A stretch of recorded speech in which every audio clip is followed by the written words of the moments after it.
যখন তুমি ওকে বিবাহই করবে না, তখন তুমি কাশীর রাজকুমারী অম্বাকে হরণ কেন করেছিলে?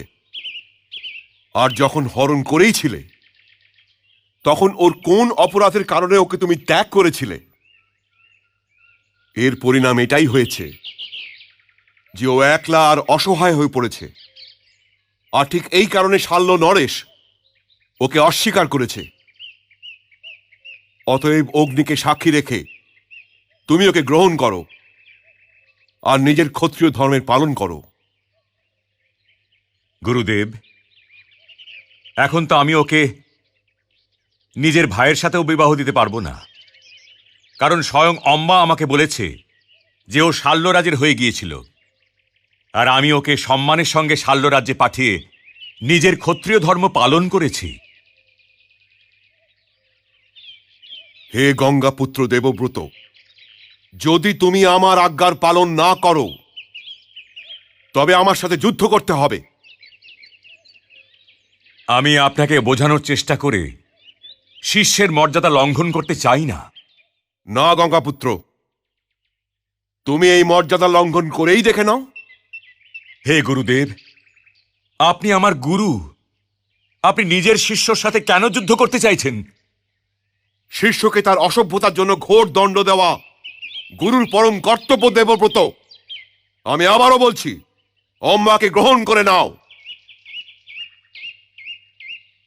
হে ব্রহ্মর্ষি, এটা তো সম্ভবই নয়। আর যখন আপনি যুদ্ধের আদেশ দিয়েই দিয়েছেন, তবে আপনার এই শিষ্য সেই আজ্ঞার পালন অবশ্যই করবে। আমি জানি যে আপনি একলাই এই পৃথিবীর সমস্ত ক্ষত্রিয়কে পরাজিত করেছেন, কিন্তু হে গুরুশ্রেষ্ঠ, এটাও আপনি জানেন যে ওই ক্ষত্রিয়দের মধ্যে আপনার এই শিষ্যর মতন এমন কোনো ক্ষত্রিয় ছিল না যারা আপনার যুদ্ধের অহংকারকে নষ্ট করতে পারে।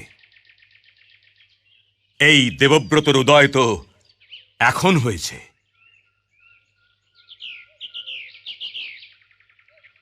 তবে তুমি কুরুক্ষেত্রের দিকে চলো, একটু আমিও দেখি যে আমি আমার শিষ্যকে কেমন শিক্ষা দিয়েছিলাম। যথা আজ্ঞা গুরুদেব, যথা আজ্ঞা।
হে গুরুশ্রেষ্ঠ, আপনি ভূমির ওপর দাঁড়িয়ে রয়েছেন, আমি রথের ওপর দাঁড়িয়ে আপনার সাথে যুদ্ধ করতে পারবো না।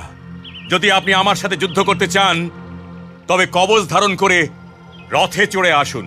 এই ভূমি আমার রথ, মেঘ আমার অশ্ব, পবন আমার সারথি, বেদ মাতা গায়ত্রী, সাবিত্রী আর সরস্বতী আমার কবচ।